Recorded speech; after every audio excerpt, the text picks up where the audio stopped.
Cooker விசில மறந்து உணவு வீணாகி போச்சா?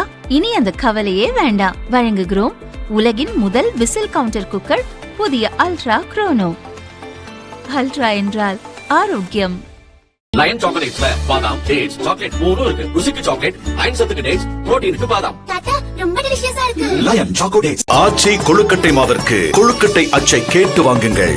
நேபாளம் திபெத் எல்லையில் கோஷி ஆற்றில் பெருவெள்ளம் ஏற்பட்டு பேரழிவு உண்டானது. பாலங்கள், கட்டடங்கள், சாலைகளை வெள்ளம் வாரி சுருட்டி சென்றது.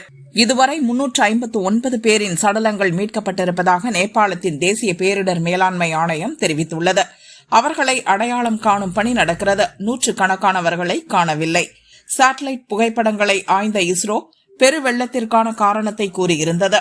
திபெத் பள்ளத்தாக்கில் ஏற்பட்ட நிலநடுக்கத்தால் பனிப்பாறைகள் உடைந்து கோஷி ஆற்றின் குறுக்கே விழுந்து நீரோட்டம் தடைப்பட்டு ஏரி போல் தேங்கி இருக்கலாம். பனிப்பாறை தடுப்புகள் உடைந்து பெருவெள்ளம் பாய்ந்ததாக தெரிவித்துள்ளது.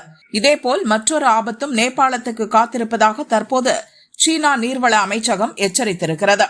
நேபாளத்தில் சோசென்கோலா மற்றும் பர்பு சாங்போ ஆறுகள் சங்கமிக்கும் இடத்திற்கு அருகே பனிப்பாறைகள் மற்றும் மணல் திட்டுகள் குவிந்ததால் புதிதாக மிகப்பெரிய தடுப்பு ஏரி உருவாகியுள்ளது.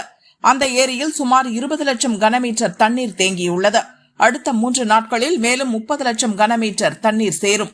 அடுத்த 72 மணி நேரத்திற்குள் தடுப்பு உடைந்து பெரும் வெள்ளப்பெருக்கு ஏற்படும் அபாயம் உள்ளது.